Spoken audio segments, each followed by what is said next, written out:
আকাশবাণী। খবর পড়ছি অর্ক সেন। প্রথমে বিশেষ খবর। প্রধানমন্ত্রী নরেন্দ্র মোদী বলেছেন, সন্ত্রাসবাদের বিরুদ্ধে লড়াইয়ে ভারত পূর্ণ সমর্থন ও বিশ্বাস নিয়ে ইসরায়েলের পাশে রয়েছে। ভারত ও ইসরায়েলের মধ্যে কৌশলগত সম্পর্ক শক্তিশালী করার ক্ষেত্রে অসাধারণ অবদানের স্বীকৃতিস্বরূপ প্রধানমন্ত্রী নরেন্দ্র মোদীকে সেদেশের সংসদে speaker of the Knesset medal প্রদান করা হয়েছে। এক বড় ডিজিটাল জালিয়াতির মামলায় 6টি রাজ্য জুড়ে ব্যাপক তল্লাশি অভিযান চালিয়ে কেন্দ্রীয় তদন্ত ব্যুরো সিবিআই 3 অভিযুক্তকে গ্রেফতার করেছে। আসন্ন হোলি উপলক্ষে যাত্রীদের মসৃণ, নিরাপদ এবং আরামদায়ক ভ্রমণের জন্য ভারতীয় রেল বিশেষ ব্যবস্থা গ্রহণ করেছে। ইরান ও মার্কিন যুক্তরাষ্ট্রের কূটনৈতিক আধিকারিকরা দ্বিপাক্ষিক পারমাণবিক চুক্তি সংক্রান্ত আলোচনার জন্য আজ জেনেভায় 3য় দফার বৈঠক করবেন। আইসিসি টি20 ক্রিকেট বিশ্বকাপে আজ ভারত জিম্বাবুয়ে ও অন্য ম্যাচে ওয়েস্ট ইন্ডিজ দক্ষিণ আফ্রিকার বিরুদ্ধে খেলবে। আসছি বিস্তারিত খবরে। প্রধানমন্ত্রী নরেন্দ্র মোদী বলেছেন, সন্ত্রাসবাদের বিরুদ্ধে লড়াইয়ে ভারত পূর্ণ সমর্থন ও বিশ্বাস নিয়ে ইসরায়েলের পাশে রয়েছে। সেদেশের সংসদ নেসেটে ভাষণ দিতে গিয়ে তিনি বলেন, পৃথিবীর যে কোনো স্থানে জঙ্গি কার্যকলাপের বিরুদ্ধে সকলের রুখে দাঁড়ানো জরুরি। কোনো ক্ষেত্রেই সাধারণ মানুষের জীবনহানি মেনে নেওয়া যায় না। ভারতও দীর্ঘ সময় ধরে সন্ত্রাসবাদের যন্ত্রণা সহ্য করেছে। 26/11 মুম্বাই হামলার কথা উল্লেখ করে তিনি বলেন, ভারত জঙ্গি কার্যকলাপের বিরুদ্ধে আপোষহীন নীতি গ্রহণ করেছে। India stands with Israel firmly with full conviction in this moment and beyond. No cause can justify the murder of civilians. Nothing can justify terrorism. India has also endured the pain of terrorism for a long time. We have consistent and uncompromising policy of zero tolerance for terrorism with no double standards. সন্ত্রাসবাদের বিরুদ্ধে ধারাবাহিক এবং সমন্বিত পদক্ষেপ গ্রহণের আহ্বান জানান শ্রী মোদী। প্রধানমন্ত্রী 2023-এর 7ই অক্টোবর হামাসের আক্রমণে প্রাণ হারানো ইসরায়েলের বাসিন্দাদের জন্য শোক প্রকাশ করেন। ভারতীয়রা তাঁদের যন্ত্রণা অনুভব করে বলে শ্রী মোদী জানান। রাষ্ট্রসংঘের নিরাপত্তা পরিষদের গাজা শান্তি উদ্যোগের কথা তুলে ধরে প্রধানমন্ত্রী বলেন, ওই অঞ্চলে স্থায়ী শান্তি প্রতিষ্ঠার ক্ষেত্রে এই প্রচেষ্টাকে ভারত স্বাগত জানায়। তিনি বলেন, গত কয়েক বছরে ভারত বিশ্বের দ্রুত বিকাশশীল অর্থনীতির দেশগুলির একটি হয়ে উঠেছে। শীঘ্রই এই দেশ বিশ্বের 3য় বৃহত্তম অর্থনীতির দেশ হয়ে উঠবে বলে দৃঢ় প্রত্যয় ব্যক্ত করেন Shri Modi. India has been the fastest growing major economy in the world. Soon we will be among the top 3 economies globally. At the same time, Israel is a powerhouse of innovation and technological leadership. This creates a natural foundation for our forward-looking partnership. We are committed to expanding trade, strengthening investment flows, and promoting joint infrastructure development. Bharat ও ইসরায়েলের মধ্যে কৌশলগত সম্পর্ক শক্তিশালী করার ক্ষেত্রে অসাধারণ অবদানের স্বীকৃতিস্বরূপ প্রধানমন্ত্রী নরেন্দ্র মোদীকে সেদেশের সংসদে speaker of the Knesset medal প্রদান করা হয়েছে। ইসরায়েলি সংসদের সর্বোচ্চ সম্মান হলো এটি। সেখানে বক্তব্য রাখার পর সংসদের অধ্যক্ষ আমির ওহানা তাকে এই সম্মান প্রদান করেন। প্রধানমন্ত্রী নরেন্দ্র মোদী সমাজ মাধ্যমের এক বার্তায় লিখেছেন, এই সম্মান ভারত ও ইসরায়েলের দীর্ঘস্থায়ী বন্ধুত্বের নিদর্শন। প্রতিরক্ষা, প্রযুক্তি, কৃষি, উদ্ভাবন এবং অর্থনৈতিক সহযোগিতা ক্ষেত্রে দুদেশের দ্বিপাক্ষিক সম্পর্ক আগামী দিনে আরও সুদৃঢ় হবে বলে আশা প্রকাশ করেন তিনি। কেন্দ্রীয় বাণিজ্য ও শিল্পমন্ত্রী পীয়ূষ গোয়েল গতকাল নতুন দিল্লিতে ইসরায়েলি প্রতিনিধি দলের সঙ্গে ভারত ইসরায়েল মুক্ত বাণিজ্য চুক্তি নিয়ে আলোচনা করেছেন। সামাজিক মাধ্যমে তিনি জানিয়েছেন, এই বৈঠকটি ফলপ্রসূ হয়েছে এবং উভয় পক্ষই অর্থনৈতিক সহযোগিতা জোরদার করার বিষয়ে প্রতিশ্রুতিবদ্ধ। তিনি বলেন, বাণিজ্য, উদ্ভাবন ও বৃদ্ধির নতুন সুযোগ তৈরির লক্ষ্যে দুই দেশ ঘনিষ্ঠভাবে কাজ করছে। প্রধানমন্ত্রী নরেন্দ্র মোদী ও ইসরায়েলের প্রধানমন্ত্রী বেঞ্জামিন নেতানিয়াহুর যৌথ দৃষ্টিভঙ্গি এখন বাস্তব রূপ নিচ্ছে।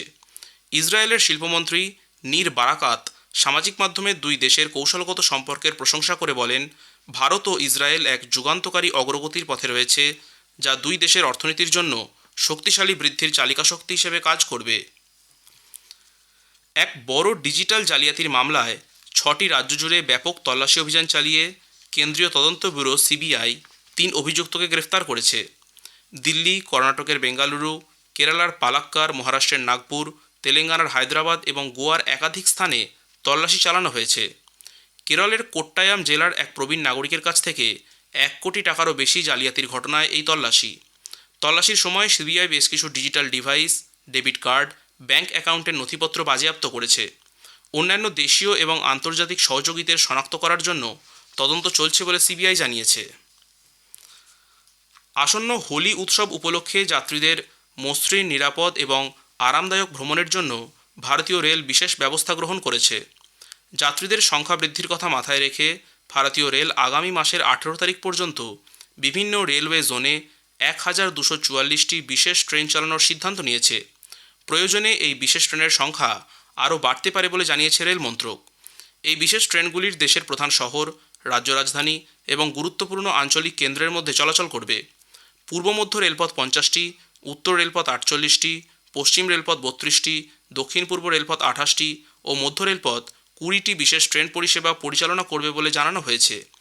যাত্রী ভিড় সামাল দিতে ও সারা দেশে উৎসব উদযাপনকারী লক্ষ লক্ষ যাত্রীর সময় মতো ভ্রমণের সুবিধার্থে এই পরিষেবা চালু করা হয়েছে বলে মন্ত্রক জানিয়েছে। রাষ্ট্রপতি দ্রৌপদী মুর্মু বলেছেন, আয়ুর্বেদ, যোগব্যায়াম ও অন্যান্য আয়ুষ পদ্ধতি কেবল রোগের নিরাময় নয়, বরং বৃহত্তর স্বাস্থ্য ব্যবস্থাপনার সঙ্গে জড়িয়ে আছে। রোগ প্রতিরোধ সহ বহু ক্ষেত্রে আয়ুর্বেদ বৈজ্ঞানিক দৃষ্টিভঙ্গির পরিচয় দেয়। রাষ্ট্রপতি দ্রৌপদী মুর্মু গতকাল মহারাষ্ট্রের বুলধানা জেলার শেগাঁওতে জাতীয় আরোগ্য মেলা উপলক্ষে এক জনসভায় ভাষণ দেন। আজকের প্রসঙ্গের এবারের বিষয় এআই সামিট এবং বিনোদন ও সংবাদ মাধ্যমে কৃত্রিম বুদ্ধিমত্তা। পরিচালক অতনু ঘোষ ও পরিচালক, সমালোচক এবং সাংবাদিক রত্নোত্তমা সেনগুপ্তর সঙ্গে কথা বলেছেন অভিজিৎ চক্রবর্তী। আকাশবাণীর সংবাদ বিভাগ প্রযোজিত অনুষ্ঠানটির দ্বিতীয় তথা শেষ পর্ব শুনবেন আজ রাত 8টায় গীতাঞ্জলি, ডিটিএইচ বাংলা এবং আকাশবাণী সংবাদ কলকাতা সোশ্যাল মিডিয়া প্ল্যাটফর্মে। খবর শুনছেন আকাশবাণী থেকে। আমাদের সংবাদ শোনা যাবে ইউটিউব চ্যানেল আকাশবাণী সংবাদ বাংলা, ফেসবুক ও ইনস্টাগ্রাম আকাশবাণী সংবাদ কলকাতা এবং এক্স হ্যান্ডেল AIR নিউজ কলকাতাতে। ইরান ও মার্কিন যুক্তরাষ্ট্রের কূটনৈতিক আধিকারিকরা দ্বিপাক্ষিক পারমাণবিক চুক্তি সংক্রান্ত আলোচনার জন্য আজ জেনেভায় তৃতীয় দফার বৈঠকে বসতে চলেছেন। যদিও ওয়াশিংটন তেহরানের আন্তর্জাতিক তেল ও অস্ত্র আমদানি রফতানির ওপর নতুন করে নিষেধাজ্ঞা আরোপ করেছে, ইরানের রাষ্ট্রপতি মাসুদ পেজেশকিয়ান বৈঠক নিয়ে আশাবাদী বলে জানিয়েছেন। এর ফলে দুই দেশের মধ্যে দীর্ঘস্থায়ী অচলাবস্থা কাটতে পারে বলেও তিনি উল্লেখ করেন। এক জনসভায় তিনি বলেন, এই বৈঠক আয়াতোল্লাহ আলী খামেনেইয়ের নির্দেশেই অনুষ্ঠিত হচ্ছে। ইরানের বিদেশমন্ত্রী আব্বাস আরাগচি এই মুহূর্তটিকে ওয়াশিংটনের সঙ্গে চুক্তির জন্য একটি ঐতিহাসিক সুযোগ বলে অভিহিত করেছেন। অপরদিকে ট্রাম্প ও কূটনৈতিক সমাধান পছন্দ করেন বলে জানিয়েছেন। মার্কিন যুক্তরাষ্ট্র সম্প্রতি পশ্চিম এশিয়ার দিকে দ্বিতীয় বিমানবাহী রণতরী মোতায়েন করেছে এবং এই অঞ্চলে মার্কিন সামরিক উপস্থিতি বেড়েছে। এই আলোচনা ভেস্তে গেলে উত্তেজনা ও সামরিক সংঘাতের ঝুঁকি বাড়তে পারে বলে রাজনৈতিক বিশ্লেষকরা জানিয়েছেন। ইতিমধ্যে ইরানকে তেল বিক্রি করতে সহায়তা করার অভিযোগ থাকা 30 জনেরও বেশি ব্যক্তি, বেশ কিছু সংস্থা এবং জাহাজের বিরুদ্ধে নিষেধাজ্ঞা ঘোষণা করেছে মার্কিন ট্রেজারি ডিপার্টমেন্ট।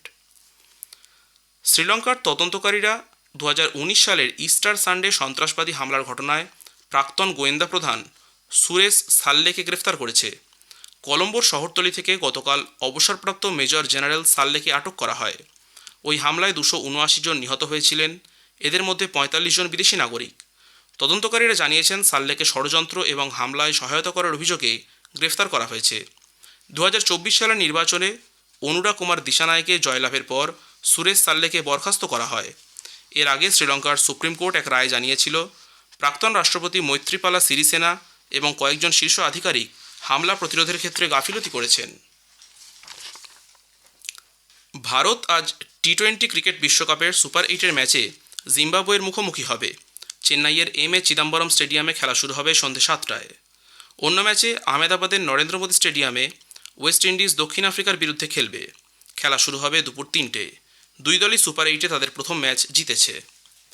শেষ করার আগে খবরের বিশেষ কিছু অংশ আরও একবার। প্রধানমন্ত্রী নরেন্দ্র মোদী বলেছেন, সন্ত্রাসবাদের বিরুদ্ধে লড়াইয়ে ভারত পূর্ণ সমর্থন ও বিশ্বাস নিয়ে ইসরায়েলের পাশে রয়েছে। ভারত ও ইসরায়েলের মধ্যে কৌশলগত সম্পর্ক শক্তিশালী করার ক্ষেত্রে অসাধারণ অবদানের স্বীকৃতিস্বরূপ প্রধানমন্ত্রী নরেন্দ্র মোদীকে সেদেশের সংসদের speaker of the Knesset medal প্রদান করা হয়েছে। খবর শেষ হলো। এরপরের খবর শুনুন 7টা বেজে 25 মিনিটে।